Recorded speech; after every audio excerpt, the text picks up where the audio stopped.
Hello friends, welcome to movie meter. और आज के वीडियो में हम बात करेंगे पंकिन हेड मूवी के पार्ट 1 की। यह एक हॉरर थ्रिलर मूवी है। मैंने अपनी चैनल पर ऑलरेडी पंकिन हेड मूवी के पार्ट 2 को एक्सप्लेन किया हुआ है। पंकिन हेड मूवी के इस पार्ट 1 के वीडियो को देखने के बाद आप पार्ट 2 की एक्सप्लेनेशन वीडियो देख सकते हैं। मैं पंकिन हेड मूवी के पार्ट 2 के वीडियो की लिंक डिस्क्रिप्शन में दे देता हूँ, आप वहाँ से वो वीडियो देख सकते हैं। और अगर आप मुझे सपोर्ट करना चाहते हैं तो इस चैनल को सब्सक्राइब कीजिए और साथ में बेल आइकॉन पर प्रेस कीजिए, जिससे मेरी अगली सभी वीडियो की नोटिफिकेशन आपको मिल सके। चलिए अब पंकिन हेड मूवी की स्टोरी पर फोकस करते हैं। मूवी की स्टार्टिंग में ईयर 1957 की स्टोरी दिखाई गई है। वहाँ एक मैक्स नाम का आदमी दिखाया गया है जो अपनी वाइफ को कहता है कि हमारे बेटे को सुला दो, और मैक्स फिर एक शॉटगन लेकर दूसरे रूम में आता है। थोड़ी देर बाद एक आदमी को भागता हुआ दिखाया गया है। वह किसी से बचने की कोशिश कर रहा था। अब वो आदमी मैक्स के घर के पास आता है और उसे घर में आने देने के लिए कहता है। मैक्स उस आदमी को जानता था। वो आदमी मैक्स को कहता है कि उसने किसी को नहीं मारा, वो बस एक हादसा था।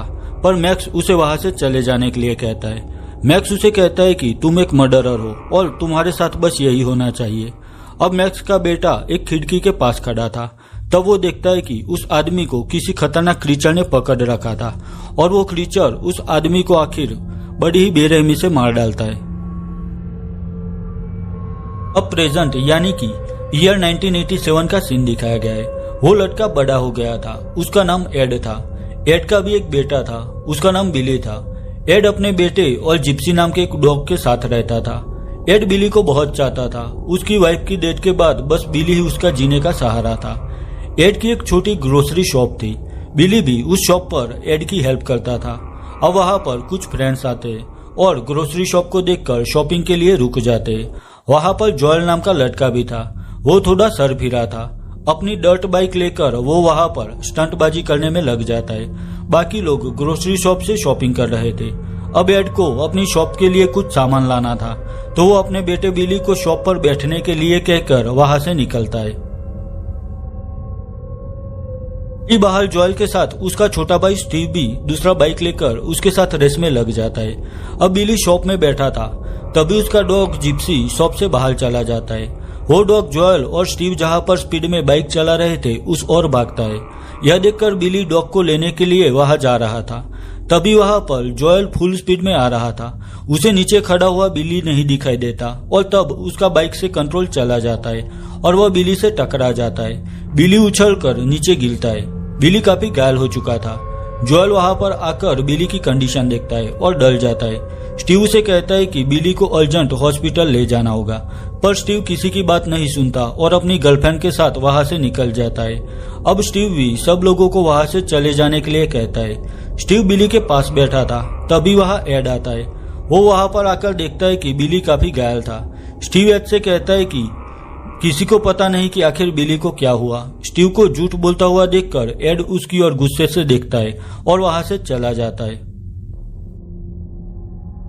जोएल अपनी गर्लफ्रेंड के साथ अपने एक पुराने केबिन पे आकर बैठा था। थोड़ी देर बाद वहां पर क्रिस और मैगी भी आ पहुंचते। मैगी जोएल को रिक्वेस्ट करती है कि उस बच्चे को हम बचा सकते, पर जोएल उसे साफ मना कर देता है। जोएल कहता है कि वो बच्चा घायल था और शायद मर जाएगा और उसने ड्रिंक कर रखी थी, तो पुलिस उसे पकड़ लेगी।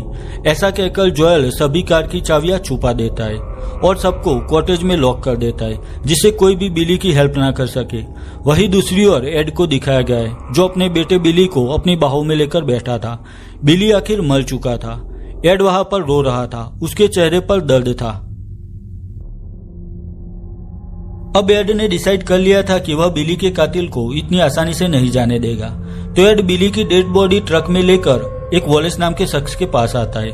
वह वॉलेस को कहता है कि उसके मासूम बेटे बिली को उन लड़कों ने मार डाला और वहां से भाग गए। एड वॉलेस से कहता है कि उसने सुना है कि यहाँ पर पहाड़ों में एक बूढ़ी औरत रहती है जो काला जादू जानती है, तो मुझे उसके पास ले जाओ। पर वॉलेस एड को मना कर देता है। वो कहता है कि जो हुआ उसे भूल जाओ और यहाँ से वापस चले जाओ। अब एड वहां से वापस जा रहा था, तभी वहां वॉलेस का लड़का बंट आकर उसे रोकता है। वो एड से कहता है कि अगर उसे कुछ पैसे दिए जाए तो वह एड को उस बूढ़ी औरत के पास ले जाएगा। एड उसे पैसे देता है, तो बंट उस बूढ़ी औरत तक पहुंचने का रास्ता एड को दिखाता है। आखिर एड बिली की डेड बॉडी लेकर घने जंगल के रास्ते पहाड़ों पर एक पुरानी कॉटेज पर आता है। वो कॉटेज में आकर देखता है कि वहां पर एक बूढ़ी औरत बैठी थी। वह बहुत ही डरावनी लग रही थी। वो औरत एड से कहती है कि तुम्हें क्या चाहिए, तो एड कहता है कि उसके बेटे बिली को मार दिया गया। उसके मर्डर में कुछ शहर के लड़के शामिल थे। वो बस बदला लेना चाहता है। एड कहता है कि उसने सुना था कि सिर्फ आप ही उसकी मदद कर सकती है। वही बचपन में एड ने खुद उस हैवान को देखा है। तो वो औरत एड से कहती है कि जंगल में एक पुराना कब्रिस्तान है, तो तुम एक शॉवेल अपने साथ ले जाओ। वो हैवान तुम्हें वही मिलेगा, उसे वहां से मेरे पास ले आओ। अब एड उस डरावने जंगल में उस कब्रिस्तान में आता है। वहां पर कई सारे पंपकिन्स थे। वह शॉवेल से वहां पर खड्डा खोदता है। उसे वहां पर एक स्केलेटन मिलता है। वह उस कंकाल को लेकर उस बूढ़ी औरत के पास आता है। बूढ़ी औरत अब एड का थोड़ा खून एक बाउल में लेती है और बिली की बॉडी से भी थोड़ा खून लेती है। उन दोनों का खून वह स्केलेटन को पिलाती है। अब जैसे ही वह खून उस स्केलेटन को मिलता है, उसमें जान आ जाती है। उस पर धीरे धीरे मांस आने लगता है। वह छोटा कंकाल धीरे धीरे एक भयानक और बड़ी आकृति में बदलने लगता है। उस वक्त एड भी बेहोश हो जाता है। वही वो हैवान कंप्लीट रेडी हो चुका था। वो बूढ़ी औरत जब एड होश में आता है तो उसे अब अपने बेटे बिली की डेड बॉडी लेकर वहां से चले जाने के लिए कहती है। तो एड वहां से चला जाता है। जॉयल का छोटा भाई स्टीव अपनी गर्लफ्रेंड मैगी के साथ उस कॉटेज से थोड़ा दूर खड़ा था। वो मैगी को समझा रहा था कि वो एक्सीडेंट गलती से हुआ था। दोनों बात कर रहे थे, तभी वो हैवान स्टीव को खींच लेता है। आखिर उस हैवान ने अपना काम शुरू कर दिया था। यह देखकर मैगी वहां से भागकर कॉटेज में आती है और सबको कहती है कि वो हैवान स्टीव को मार डालेगा। अब जोएल और क्रिस स्टीव को ढूंढने के लिए निकलते हैं। वो जैसे ही दरवाजा खोलते हैं, उनके सामने स्टीव की डेड बॉडी आ जाती है। वो हैवान भी वहीं पर था। वो मैगी को भी अपने साथ ले जाता है। वो मैगी के चेहरे को अपने नाखून से काट रहा था। अब यह सब एड को भी दिखाई दे रहा था। वह पूरा नजारा उसके सामने आ रहा था। उसे ऐसा लग रहा था कि जैसे यह सब वो ही कर रहा है। अब एड जंगल में उस बूढ़ी औरत के पास आता है। वो कहता है कि प्लीज यह श्राप वापस ले लो, उसको बदला लेना था, पर यह गलत है। वो हैवान बेरहमी से सबको मार डालेगा। पर वो बूढ़ी औरत कहती है कि अब वो भी कुछ नहीं कर सकती। उस हैवान को अब कोई नहीं रोक सकता। वही दूसरी ओर क्रिस और ट्रेसी जंगल में मैगी को ढूंढ रहे थे, पर वो उन्हें कहीं भी नहीं दिखाई दे रही थी। वही कॉटेज में स्टीव की डेड बॉडी के पास जोएल और किम बैठे थे। तभी वो हैवान मैगी को वहां पर लाता है। मैगी काफी घायल थी। वो हैवान आखिर मैगी को मारकर कांच तोड़कर मैगी की डेड बॉडी अंदर फेंकता है। यह देखकर किम बेहोश हो जाती है। यह सब देखकर जोएल गुस्से में आकर उस हैवान को मारने के लिए आगे बढ़ता है, पर वो हैवान उसे पकड़कर फेंक देता है और उसके सामने ही उसकी गर्लफ्रेंड किम को ले जाता है। अब वहां पर क्रिस और ट्रेसी भी आ जाते हैं। वह तीनों मिलकर किम को ढूंढने में लग जाते हैं। तभी उन्हें वहां पर एक पेड़ पर वो हैवान दिखाई देता है। उसने वहां पर किम को पकड़ रखा था। आखिर वो हैवान किम को उस ऊंचे पेड़ से नीचे फेंकता है, तो किम नीचे एक बड़े पत्थर पर गिरती है और मारी जाती है। किम की ऐसी हालत देखकर वह तीनों वहां से अपनी जान बचाकर भागते हैं। एड जोएल के कॉटेज पर आता है। उसे वहां पर स्टीव की डेड बॉडी मिलती है। यह सब देखकर उसे काफी अफसोस हो रहा था। दूसरी ओर जोएल, क्रिस और ट्रेसी भागते हुए एक कार के पास आ जाते हैं, पर उस कार का दरवाजा लॉक था। अब उनका पीछा करते हुए वो हैवान भी वहां पर आ जाता है। अब वो तीनों वहां पर फंस चुके थे, पर तभी कोई उस हैवान पर गोली चलाता है। वह तीनों देखते हैं कि वहां पर एड था। एड दूसरी गोली उस हैवान पर चलाता है, तो वह आखिर नीचे गिर जाता है। जोएल उस हैवान की बॉडी के पास आता है और अपनी गन से उस पर गोली चलाता है। वो सबको कहता है कि वो हैवान अब मर चुका है। और तभी वो हैवान जोएल को नीचे गिरा देता है और उसी की गन उसकी बॉडी में घुसा देता है। आखिर उस हैवान ने जोएल को भी मार डाला था। अब ट्रेसी और क्रिस वहां से भागते हैं। वही एड पर कुछ अजीब असर हो रहा था, जैसे कि वो उस हैवान से जुड़ा हुआ है। वहां पर एक कुत्ता आकर एड के हाथ पर काटता है, तो दूसरी ओर उस हैवान के हाथ में भी दर्द हो रहा था। अब उस हैवान से बचने के लिए क्रिस और ट्रेसी भागते हुए वॉलेस के घर तक आ जाते हैं। वो दोनों दरवाजा खटखटा रहे थे। वो कह रहे थे कि हैवान हमें मार डालेगा, प्लीज हमें घर में आने दो।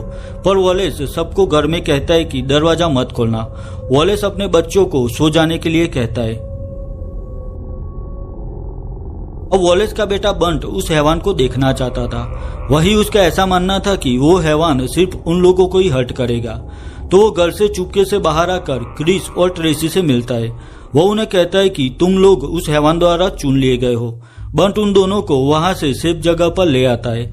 बंट उन्हें एक पुराने चर्च पर लेकर आता है। वो कहता है कि यह एक पवित्र जगह है, तो वो हैवान यहाँ पर नहीं आ सकता। ट्रेसी बंट से कहते हैं कि वो हैवान हमारे पीछे क्यों है। तो बंट कहता है कि उस हैवान को लोग यहाँ पर पंपकिन हेड कहते हैं। अगर किसी इंसान ने दूसरे इंसान के साथ कुछ भी बुरा किया है तो वह इंसान अपना बदला लेने के लिए पंपकिन हेड को जिंदा करता है और पंपकिन हेड उन सभी चुने हुए लोगों को मारता है। अब वो हैवान वहां पर आता है। वह चर्च के बाहर खड़ा था, पर चर्च भी उसे रोक नहीं पाता और वह हैवान अब उन तीनों की ओर बढ़ रहा था। वो तीनों वहां से भागकर जोएल के कॉटेज के पास आते हैं। तभी वो हैवान क्रिस को पकड़ लेता है और उसे घायल करके फेंक देता है। उसी वक्त वहां पर एड आ जाता है और वो बंट और ट्रेसी को अपनी कार में लेकर चला जाता है। उन्हें अपने घर पर लेकर आता है। ट्रेसी एड से कहती है कि आपका बेटा बिली गलती से मारा गया था। वो रास्ते में था। स्टीव और जोएल को वह नहीं दिखाई दिया। वो बस एक एक्सीडेंट था। अब आपको उस हैवान को रोकना होगा। एड कहता है कि अब वो चाहे तो भी उस हैवान को नहीं रोक सकता, पर वो उस हैवान को वापस जरूर भेज देगा। अब वो हैवान एड के घर तक आ गया था। घायल क्रिस भी उसके पास था। हैवान दरवाजा तोड़कर अंदर आता है और क्रिस को बाहर ही छोड़ देता है। हैवान एड के करीब था और वह धीरे धीरे एड पर हावी हो रहा था। उसकी असर एड के चेहरे पर भी दिखाई दे रही थी। एड की आंखें बदल चुकी थी। उसे देखकर ट्रेसी वहां से भाग जाती है। वो हैवान बंट को पकड़कर बाहर ले आता है। एड अब घर से बाहर आता है। उस वक्त एक भाला उसके हाथ में घुस जाता है। तब हैवान भी घायल हो जाता है। वह बंट को छोड़ देता है। एड भी अब समझ गया था कि वो भी अब उस राप का हिस्सा बन गया है। दूसरी ओर ट्रेसी भी समझ गई थी कि एड को चोट लगने से उस हैवान पर भी असर हो रहा है।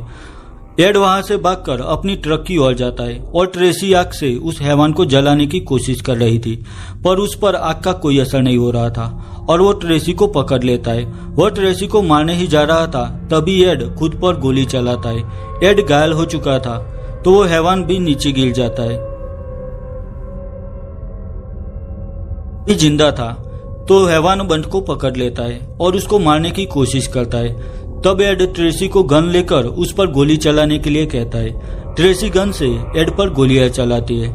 आखिर एड मर जाता है। वही दूसरी ओर वह हैवान भी अब खत्म हो चुका था। वो जल रहा था। आखिर यह खूनी सिलसिला अब खत्म हो गया था। बंट, क्रिस और ट्रेसी बच गए थे। अब उस बूढ़ी औरत को दिखाया गया है जो उस पंपकिन हेड की जली हुई बॉडी उठाकर वापस उस जंगल के कब्रिस्तान में दफना देती है और वहीं पर पंपकिन हेड मूवी खत्म हो जाती है। ईयर 1988 में रिलीज हुई पंपकिन हेड मूवी के पार्ट 1 को IMDb पर 6.2 आउट ऑफ 10 स्कोर मिला है। वही रोटन टोमेटो पर इसे 65% एंड ऑडियंस स्कोर 48% मिला है। अगर यह वीडियो आपको अच्छी लगी है तो इसे लाइक और शेयर कीजिए और मेरे लिए कोई भी सजेशन है तो मुझे कमेंट सेक्शन में कमेंट करके बताइए। तो मिलता हूँ अपनी नेक्स्ट वीडियो में, तब तक के लिए बाय बाय।